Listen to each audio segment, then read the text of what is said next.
Have you ever felt like the deeper you think, the harder it becomes to connect with the world around you? Like the more clarity you gain, the more misunderstood you feel. It's not just you. Deep thinking often leads to deep disconnection, and it's not because something is wrong with you, it's because you're seeing what others aren't ready to. Throughout history, people who thought differently, those who looked past the obvious and questioned the unquestionable, have often ended up alone, criticized, or ignored.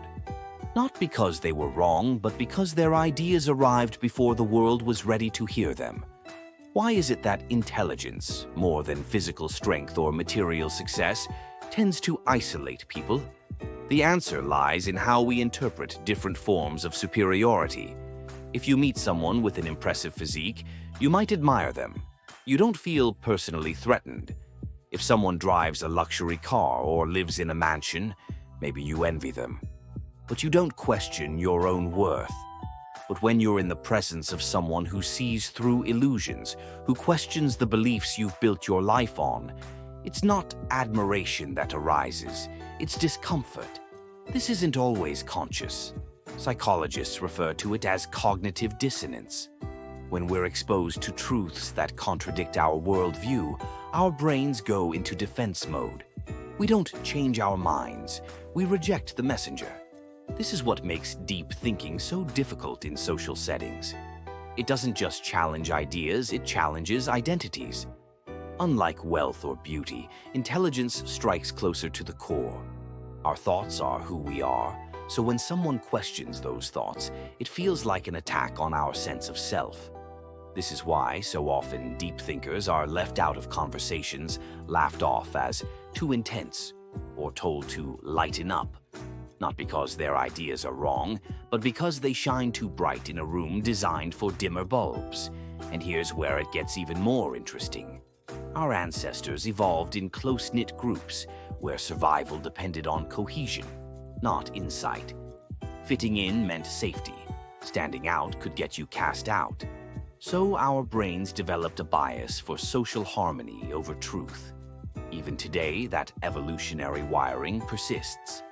In a group setting, someone who thinks too differently disrupts the unspoken balance. People don't just react to what's said, they react to how others might perceive them in comparison. That's why someone might dismiss a thoughtful comment, not because they disagree, but because it threatens their social standing. Now layer modern technology on top of this. We live in a world of algorithms designed to reward speed over depth. The internet favors snappy opinions, not slow reflection. If you try to unpack a complex thought online, you're often drowned out by clickbait and outrage. In short, deep thinkers aren't just pushing against human nature, they're pushing against digital design. But what's the alternative? Should we dumb ourselves down to fit in? Should we abandon introspection just to be more relatable? Absolutely not. Thinkers like Kierkegaard, Simone Weil, and even Nietzsche believed that isolation, though painful, could lead to transformation. Being alone with your thoughts isn't a punishment, it's a portal, a chance to explore what most people never touch. Yes, the path of reflection can be lonely, but it's also where some of the most beautiful, meaningful insights are found. So, what can deep thinkers do to survive in a shallow world? First, value solitude, not as something to escape, but as space to grow.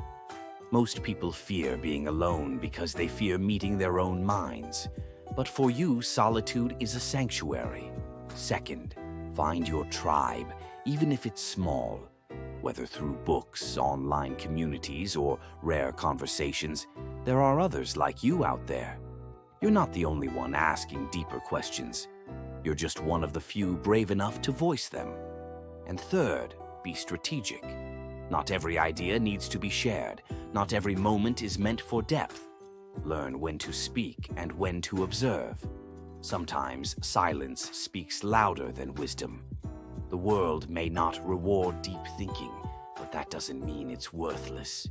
In fact, the thinkers who stay true to their inner clarity often become the ones who quietly shape the world, even if they're not always celebrated for it.